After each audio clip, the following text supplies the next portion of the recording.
Good morning. All good. Okay, आज एक question आया है, how to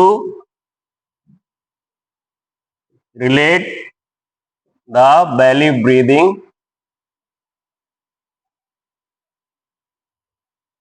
when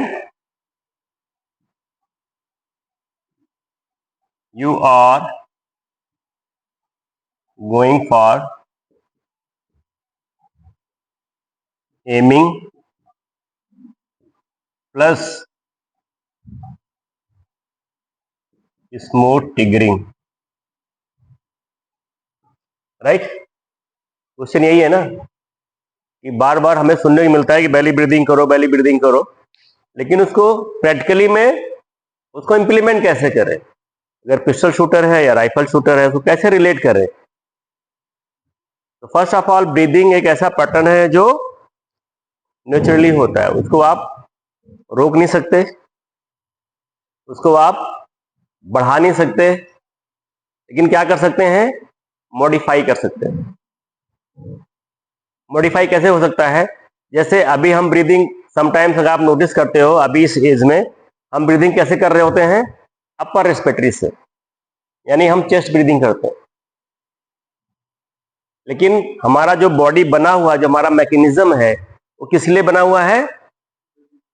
diaphragmatic breathing के लिए, या you can say belly breathing के लिए, या डीप ब्रीदिंग के लिए, और उसको योगिक ब्रीदिंग भी बोलते हैं। कई नाम दिए हैं, किसको क्या शूट करता है, किसमें उसको कंफर्टेबल है, उसमें वो करना है। तो जितना आप डीपली जाएंगे उतना ही आपका क्वालिटी ऑफ ब्रीथ होगा, आपकी लाइफ और आपकी बॉडी में एनर्जी, आपके मसल्स में उतनी ही ताकत आएगी। पहलवान को आपने देखा है कैसे पटकता है अपने अपोनेंट को, क्या रोकता है? अगर देखा जाए ताकत कहां पे है? ताकत मसल में है। वेट लिफ्टर वेट उठाता है, क्या करता है वो? जब वेट लिफ्टर उठाता है क्या करता है वो? कहां से ताकत भरता है वो? ब्रीदिंग में। ताकत कहां है? आपकी ब्रीदिंग में ताकत है। आपका पैटर्न अगर आपका अच्छा है, एक तो क्या है, नेचुरली हम बीमार कब पड़ते हैं? हमारे इंटरनल कोई इम्यून सिस्टम हमारा वीकनेस हो जाता है, लेकिन सबसे पहले क्या उखड़ जाता है? आपका पैटर्न ऑफ ब्रीदिंग चेंज हो जाता है। तो इजिली कोई भी डिजीज हमें अपने गिरफ्त में ले सकती है अगर हमारा पैटर्न ऑफ ब्रीदिंग चेंज हो जाता है।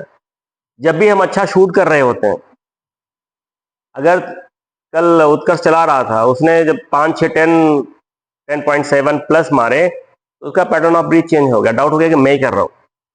और उस टाइम पे भी पैटर्न ऑफ ब्रीथ चेंज हो जाता है जब हमारे लो वैल्यू वाले शॉट आते हैं। 8 लग गया, 7 लग गया, 8.9 लग गया, 9.9 3-4 लग गए हैं, 9.4 9.7 लग गया। इस केस में भी क्या है? पैटर्न ऑफ ब्रीथ चेंज हो जाता है। अगर पैटर्न ऑफ ब्रीथ चेंज होगा तो क्या मिलता है? हम सबसे पहले डाउट आना शुरू हो जाता है। डाउट किस पे आता है? आप जो प्रोसेस फॉलो कर रहे हैं, जो आप प्रोसेस फॉलो कर रहे हैं, उस पर डाउट आता है, वेदर ये सही है, मैं सही कर रहा हूं या नहीं कर रहा हूं, ये होता है।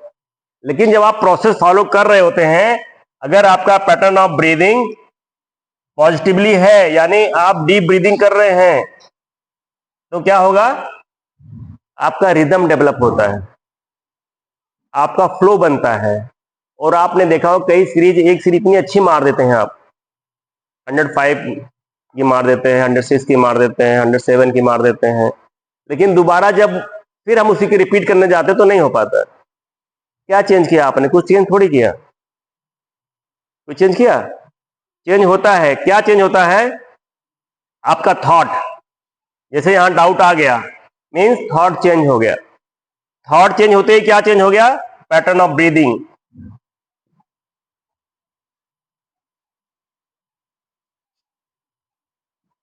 पैटर्न ऑफ ब्रीदिंग चेंज होते ही आपका माइंडसेट चेंज। अब चाहे स्कोर के प्रति हो, चाहे हाई स्कोर आ रहा हो या लो स्कोर आ रहा हो, ठीक है। अब जो क्वेश्चन है कि हाउ टू रिलेट, कि मैं उसको रिलेट कैसे करूं जिससे मैं अपनी कंसिस्टेंसी बना सकूं, है ना। अब अगर आप डायग्राम से समझ सकते हैं तो जनरली हम क्या लेते हैं, एक लॉन्ग ब्रीथ, फिर हम छोड़ते हैं, फिर इनहेल करते हैं, फिर एक्सेल करते हैं, फिर इनहेल करते हैं, फिर एक्सेल करते हैं। ऐसे ही है हमारा पैटर्न ऑफ ब्रीथ। अब शूटिंग में कैसे इसको इंप्लीमेंट करना है, जैसे हमने ब्रीथ लिया और हमने छोड़ा। जब हम ब्रीथ लेते हैं तो क्या होता है, हमारा बैरल ऊपर गया, ब्रीथ छोड़ते हैं तो नीचे आ जाता है।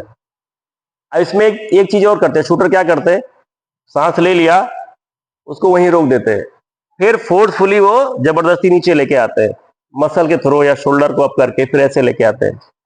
इस केस में आप फटीग जल्दी होते हैं, आप टायर्ड जल्दी होते हैं, आपको ब्लड विजन हो सकता है, आपका फोकस, आपकी एनर्जी सब रिड्यूस हो जाता है। रीजन क्यों, क्योंकि आपने एक ब्रीथ को रोक लिया है। ब्रीथ को कब तक रोक सकते हैं आप, अगर आप अभ्यास करते हैं तो कितनी देर तक आप रोक सकते हैं ब्रीथ को। बहुत ज्यादा आपने अभ्यास कर लिया तो 2 मिनट तक, लेकिन 2 मिनट में भी क्या होता है, एक रोकना होता है, लेकिन आपको उसमें परफॉर्म करना है, आपके ऑर्गन भी सही रहें इंटरनली, प्लस आप एक मैकेनिज्म के साथ खेल रहे हैं जिसमें आपका ब्रेन इन्वॉल्वमेंट हो रहा है, जिसमें आप डिसीजन ले रहे हैं। तो ब्रेन का काम क्या है कि आपके इतना ऑक्सीजन हो जिससे वो बिना किसी ऑर्गन को डैमेज किए हुए आपको उतना energy they they, so that आप डिसीजन ले सकें। कैसा डिसीजन, डिसीजन टू एमिंग, जिस ऑब्जेक्ट के साथ आप देख रहे हैं, जिस सब्जेक्ट और ऑब्जेक्ट को आप मिला रहे हैं, प्लस डिसीजन आप ले रहे हैं, ट्रिगरिंग कर रहे हैं। समझ रहे बात को, वो जो कोऑर्डिनेशन आ रहा है उस बीच में ब्रीदिंग का पॉज होना जरूरी है।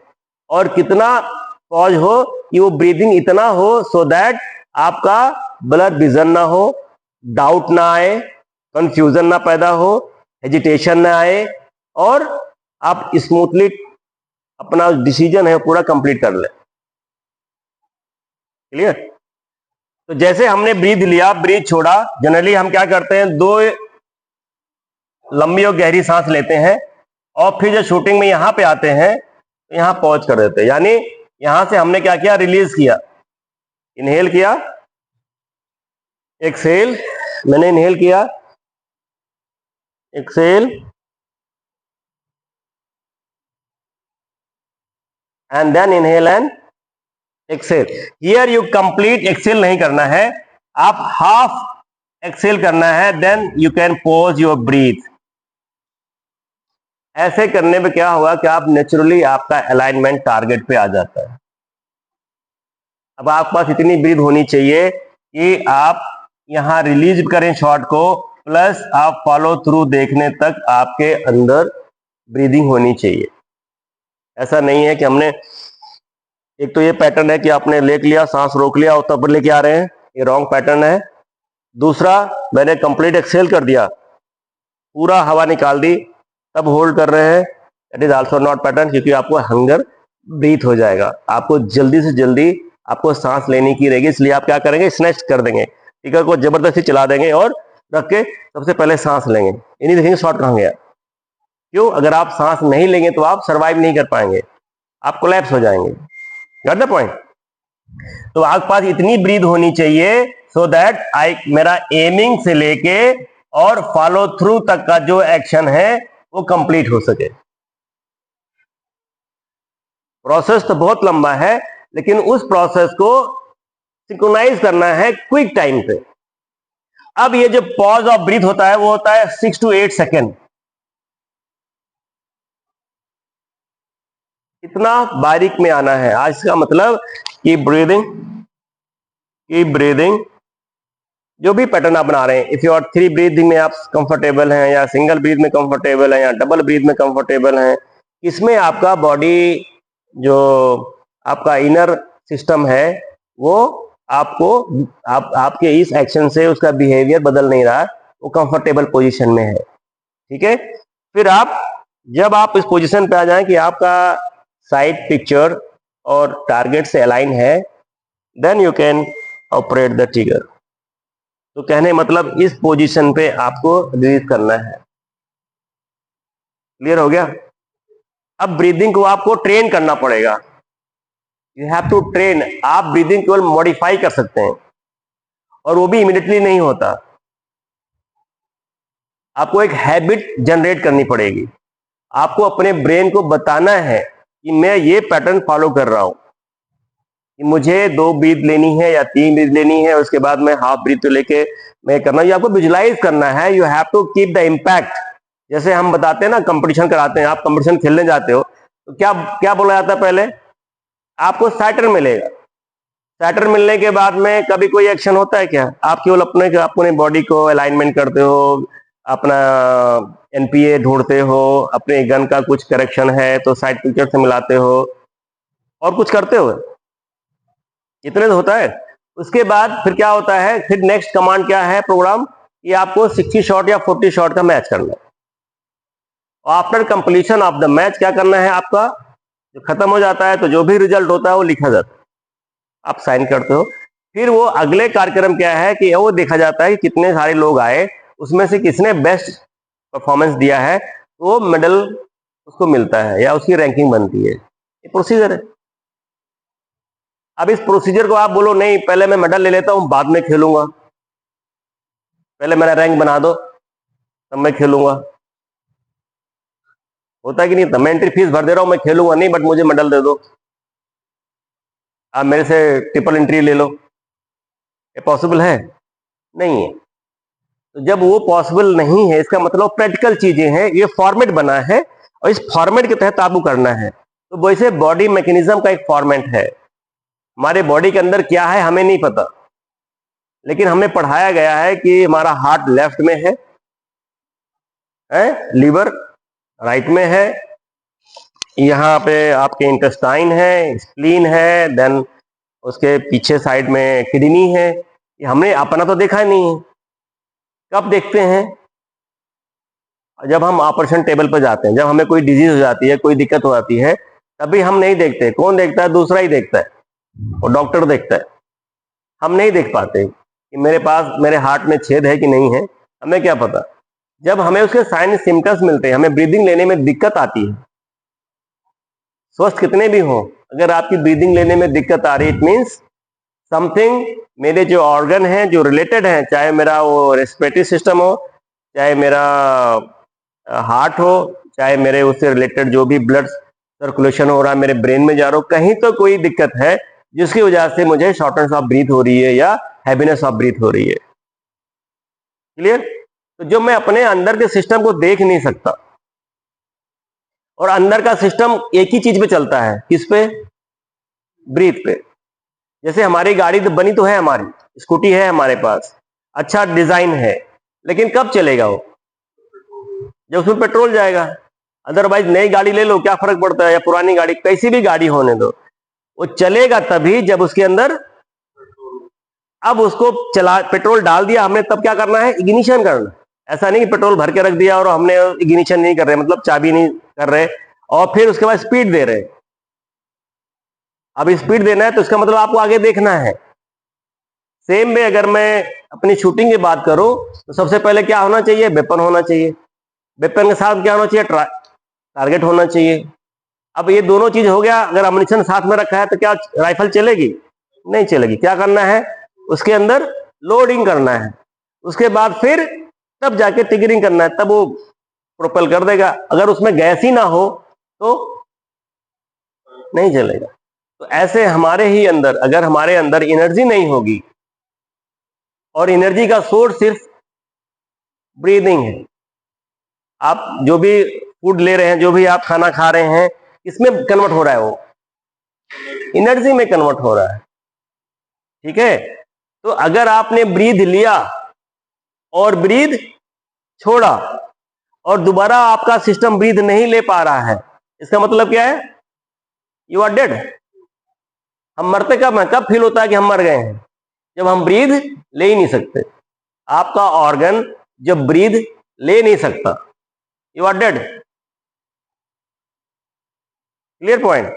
सेम वे अगर आपका एमिंग अगर आपने अच्छी कर रही है और टिगरिंग आप कर सकते हो, लेकिन अगर ब्रीदिंग का सिंक्रोनाइज नहीं होगा, यानी जब अमाउंट ऑफ एनर्जी हमारे पास रहेगा नहीं कि मैं उस प्रोसेस को इंप्लीमेंट कर सकूं। प्रोसेस है क्या? एक तो खड़ा होना, दूसरा बैलेंस बनाना, तीसरा क्या है? राइफल को प्रॉपर एमिंग पे ले आना, जिस पे टारगेट पर शूट करना है। उसके बाद क्या बढ़ जाता है? राइफल रुकेगी कैसे? आप सांसें लेते रहोगे तो राइफल रुकेगी क्या टारगेट पे? नहीं। और अगर हम डीप ब्रीदिंग पे नहीं जाएंगे, बेली ब्रीदिंग पे नहीं जाएंगे, चेस्ट ब्रीदिंग करेंगे तो क्या होगा? ऐसे होता रहेगा, यानी आपका शोल्डर मूव होता रहेगा। तो शोल्डर मूव होगा तो राइफल कहां है हमारी? मूव होती रहेगी। तो इसको कैसे कम किया जा सकता है? अगर मैं इसी पोजीशन को, ब्रीदिंग को मैं डीप लेके आऊं, बेली तक लेके आऊं, मेरी सांस चल रही है लेकिन मेरे शोल्डर उठ रहे हैं क्या? जब शोल्डर नहीं उठेंगे तो आपको एक जगह पे आपका राइफल मूवमेंट रिड्यूस हो जाएगा। जहां पहले ऐसे ऐसे हो रहा था, फिर वो रिड्यूस हो जाएगा। हम 100% राइफल को या पिस्टल को स्टॉप नहीं कर सकते because of centre of gravity. Gravity की वजह से हम उसको मूवमेंट को रिड्यूस कर सकते हैं बट स्टॉप नहीं कर सकते। अब जो आपका एक्शन है कि ब्रीदिंग के जरिए आप एक तो अपने इंटरनल सिस्टम को आप रिलैक्स करेंगे, सेकेंडली उस मूवमेंट को रिड्यूस करेंगे। ठीक है? जैसे आप डीप ब्रीदिंग करेंगे वैसे आपका मूवमेंट में ठहराव आ जाएगा, वो स्लो हो जाएगा। And then keep eye on your side picture, अगर आप पिस्टल देख रहे हैं या फिर राइफल देख रहे हैं, आप उसको देखिए एंड उसके साथ ही इंगेज कीजिए। तो आपको उतनी एनर्जी होनी चाहिए कि मैं उसको चला लूं और देन उसका इम्पैक्ट क्या हुआ वो फॉलो थ्रू तक हो। देन यू कम बैक, आप नेचुरल पोजीशन, आपको राइफल पे स्टैंड पे आप आ सकते हैं। And then you can see कि मैंने जो डिसीजन लिया है, इसे मैं अभी सच समझ के आया, मैंने क्रीम पाउडर लगा के आया हूं, तो मैं लग कैसे रहा हूं तो कौन बताएगा मुझे? मिरर पे देखेंगे कि मैं सही हूं कि नहीं हूं। तो आपका मिरर क्या है? आपने जो डिसीजन लिया उसका मिरर वो मॉनिटर है। तो अगर वो बार बार सही दिखा रहा है, इसका मतलब आप सही तरीके से उसको इंप्लीमेंट कर रहे हो। ठीक है? अब बात आती है कि परफॉर्मेंस को कैसे इंप्रूव करें। हैं? कल भी हमने देखा हमारा एक शूटर बहुत बढ़िया, उसने थोड़ा लो वैल्यू आपके शॉट मार दिया, 10-4 10-3 मार दिया तो उसके पसीने आ गए हैं। क्यों? क्योंकि उसकी कंसिस्टेंसी जो चल रही थी वो था 10.7 10.6 10.8 10.5। तो अगर ये वैल्यू आ रहा है तो इज हैप्पी, बट जैसे ये वैल्यू आना शुरू हो जाता है उसको टेंशन शुरू हो जाता है। इतना सरवाइव तो कर ले रहा है, कोई कोई तो इधर पे आप मार दिया 9.9 मार दिया तो उसको लगता है कि बस अब हॉस्पिटलाइज होना पड़ेगा, या तो फिर हॉस्पिटलाइज मतलब अगर बहुत दुविधा में नहीं है, ट्रेनिंग कर रहा है तो मॉनिटर को रीसेट कर देगा। लेकिन उस टाइम क्या करोगे जब आप मैच में हो, ये वैल्यू आ गई या ये आ रहा है और आपको टॉप में जाने के लिए ये वैल्यू चाहिए, यानी 105 का रेशियो चाहिए आपको, तो इससे प्लस ही चाहिए। आज के डेट में 105 प्लस चाहिए। लेकिन प्रॉब्लम क्या है कि जब हम ये वैल्यू आता है या ये वैल्यू आता है, इन दोनों चीजों में हमारा ना तो जो कंसिस्टेंसी है वो चेंज हो जाती है, जो प्रोसेस की कंसिस्टेंसी है जो हम फॉलो कर रहे होते हैं, अगर मैं प्रॉपर फॉलो कर रहा हूं तो मेरे को ये वैल्यू आता रहेगा। अगर मैं इसमें चेंज करता हूं तो इधर आ जाएंगे या इधर आ जाएंगे। इन दोनों केस में कौन कौन है जो चेंज हो रहा है? ऐसा करने में कौन चेंज हो रहा है? ना आपने राइफल चेंज करी, ना आपने पैलेट चेंज किया, ना आपने लेन चेंज किया, ना आपने किड चेंज किया, ना कुछ भी चेंज नहीं किया, ना किसी ने आगे कुछ आके बोला आपको कि आप इधर डिस्टर्ब हो जाए। क्या चीज आई? आपका सिर्फ फोकस डाइवर्ट हुआ। कहां पे? स्कोर के लिए, यानी रिजल्ट के लिए। तो ये क्लियर हो गया। अगर मैं रिजल्ट के लिए जाऊंगा तो क्या होगा? ये गायब हो जाएगी। जैसे रिजल्ट पे गए ये गायब, ये गायब तो प्रोसेस गायब, और प्रोसेस गायब तो स्कोर गायब, है ना। अब आपको जो डीप ब्रीदिंग क्या करता है, डीप ब्रीदिंग आपकी कंसिस्टेंसी को लेके आता है, उसको मेंटेन करता है, उसको बनाता है, उसको आपको उसी पटरी पे रखता है। आपकी ट्रेन चल रही है, दो पटरी चलती है, कितना रिस्क काम है, कितना रिस्की है ट्रेन में सफर करना, है कि नहीं। उससे ज्यादा चौड़ा टायर तो गाड़ी का होता है, स्कूटर का होता है, लेकिन हम बेफिक्र होके जाते हैं, इस पे टेंशन के फ्री जाते हैं। अगर ये पटरी से उतर जाए तो क्या होगा? इतना भी गैप हो जाए, इतना गैप रहता है, अगर इतना गैप हो जाता है पटरी के बीच में तो क्या होता है? या टेढ़ी मेढ़ी हो गई तो डिरेल हो जाएगा। यहां पे क्या है, आपको नुकसान हो सकता है, आप इंजर्ड हो जाएंगे, लिम्स भी जा सकते हैं आपके, ऐसा देखा गया, होता भी है। लेकिन हम कैसे, किसके उसमें बैठे रहते हैं ट्रेन में, किसके बिलीफ पे बैठे रहते हैं? हम यहाँ से मुंबई सफर करते हैं या जयपुर सफर करते हैं या तमिलनाडु जाते हैं, किसके भरोसे? हमें ट्रेन चक्का तो दिखता नहीं है, कौन चला रहा है दिखता नहीं है, और जो सीट लेते हैं वो टेम्परेरी है, थोड़ी देर के लिए लेते हैं फिर उतर जाते हैं उस पर, और जब हमें मिली रहती है तो उस पर चौधरी होके बैठते हैं, मेरी सीट है, बुक की है हमने, है ना। लेकिन इसके बारे में नहीं सोचते, होता है कि नहीं होता? इसके बारे में नहीं सोचते, यानी निगेटिव नहीं सोचते, तो क्या होता है, हम अपने डेस्टिनेशन पे पहुंच जाते हैं, कैसे? हैप्पीली, खुशी खुशी हम अपने डेस्टिनेशन जहां हम जाना चाह रहे हैं वहां पहुंच जाते हैं, विदाउट फेल। जो उसने टाइम दिया है कि वहां पे हम पहुंच जाते हैं। तो हमने कहाँ ध्यान नहीं दिया? उनकी पटरियों पे ध्यान नहीं दिया, हमने वो डिब्बे के बनावट के उस पर ध्यान नहीं दिया। हमने क्या दिया? हमने एंट्री फीस भरी और मैच में खड़े होने का समय ले लिया, हमने पैसा दिया और अपने सीट बुक कर ली। उसके बाद हम वहां एंटर किए, आराम से अगर बैठना हो तो बैठे, सोने का टाइम आया तो सोए। उसके बाद अपना सामान समेटे, हम उस सीट को नहीं लेके गए, सामान को समेटे और उतर गए। शूटिंग सेम वे, एक मैच में आप हर बार एंट्री फीस भरते हैं और मैच खेलते हैं, मैच खत्म हो जाता है। इसका मतलब थोड़ी ना कि मैं दोबारा उस पर नहीं बैठूंगा, ट्रेन में नहीं बैठूंगा, दोबारा मैच नहीं खेलूंगा। हाँ, उस बैठने में, वो ट्रेन के डिब्बे में बैठने में आप समय से पहुंच रहे हैं, या आप दौड़ भाग के पहुंच रहे हैं, या आप ट्रैफिक में फंस गए हैं और आपकी ट्रेन निकल गई है, उस चीज को आपको अगली बार निर्धारित करना है कि मेरे से क्या मिस्टेक हुई है। सेम वे शूटिंग, वो प्रोसेस में मेरा कितना बार, कितने शॉट में मैंने उस प्रोसेस को फॉलो किया, कितने शॉट में मेरे से नहीं हो पाया, 10% किया, 20% किया, 30% किया। इसका मतलब ये नहीं है कि तुम सर पकड़ के बैठ जाओ मेरे से होगा नहीं, या फिर मैं कर नहीं सकता, या मैं मेहनत बहुत कर रहा हूं मेरा स्कोर नहीं आ रहा। आपकी मेहनत से, आपके स्कोर से कोई लेना देना नहीं है, दोनों किसी किसी का लेना देना नहीं है। आपका हार्ट बीट से आपके परफॉर्मेंस में कोई लेना देना नहीं है।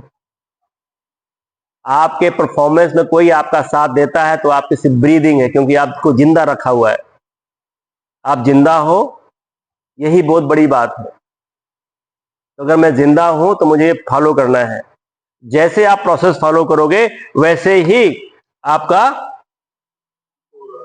आना शुरू हो जाएगा। जैसे ही दिमाग स्कोर पे गया, रिजल्ट पे गया, मेडल पे गया, वैसे ही तो मैं मेरी कंसिस्टेंसी बनी रहे, मैं हर शॉट के एमिंग पे 100% अपना फोकस दे पाऊं, उसके लिए क्या चाहिए आपकी? Patternize breathing. Clear? Any doubt anybody? तो जब भी आप लेन पे खड़े हो, you have to always always, क्योंकि आप ट्रेनिंग किसके लिए कर रहे हैं? आप अब जो भी अभ्यास करते हैं किसके लिए करते हैं? आपने कोई गोल बनाया होगा, कुछ करना होगा, मुझे वहां तक खेलना है, मुझे वहां तक जाना है, मुझे अपने लेवल को वहां बढ़ाना है? मुझे इंडिया टीम में जाना है, टीम का हिस्सा बनना है, जो भी चैंपियनशिप है, इंटरनेशनल एथलीट बनना है, या मेरा गोल ओलंपिक जाना है, और उसमें सिर्फ जाना ही नहीं है, मेडल लेना है। तो उसके लिए क्या करना है? शूटिंग एक ऐसा खेल है जिसमें यही चाहिए, 5 ही फंडामेंटल हैं, उसी को आपको मास्टरी करनी है, उसी को बार बार अभ्यास करना है।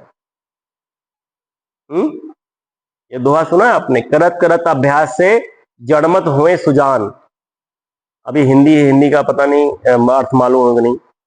करत करत अभ्यास से मतलब बार बार करने से। जड़मत हुए सुजान, जड़मत मीन्स नहीं, जड़मत मतलब मूर्ख, जड़मत हुए सुजान, सुजान मीन्स चतुर। जो मूर्ख है वो भी चतुर और चालाक बन जाता है, यानी वो बुद्धिमान हो जाता है। कैसे? बार बार अभ्यास करने से।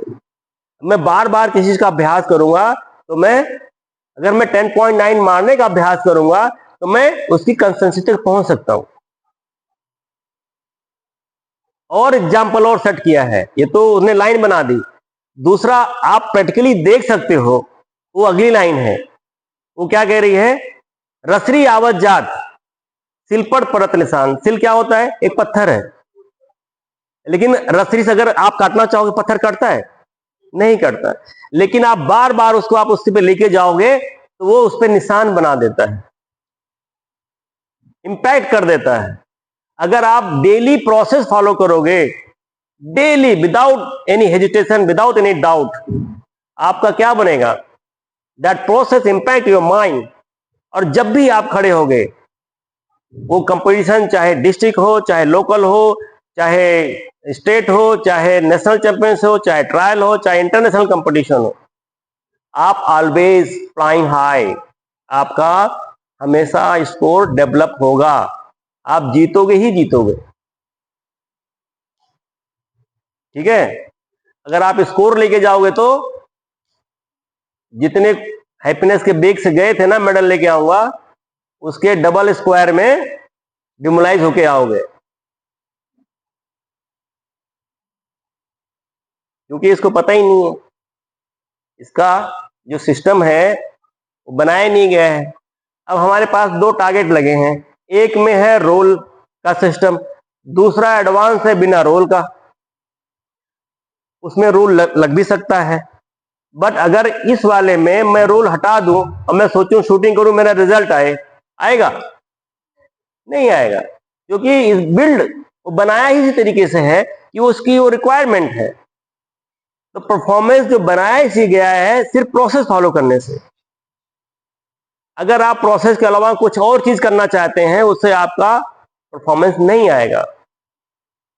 और जब कुछ भी समझ में नहीं आए तो किस पे ध्यान देना है? डीप ब्रीदिंग पे, क्योंकि मैं जिंदा हूं। और जब बहुत कुछ समझ में आ रहा है, तब भी कौन सहारा बन सकता है आपका? Belly breathing. आपको ब्रीदिंग करना है। ठीक है? तो आज के लिए इतना ही, और start training onwards every shot like this. Okay, good luck.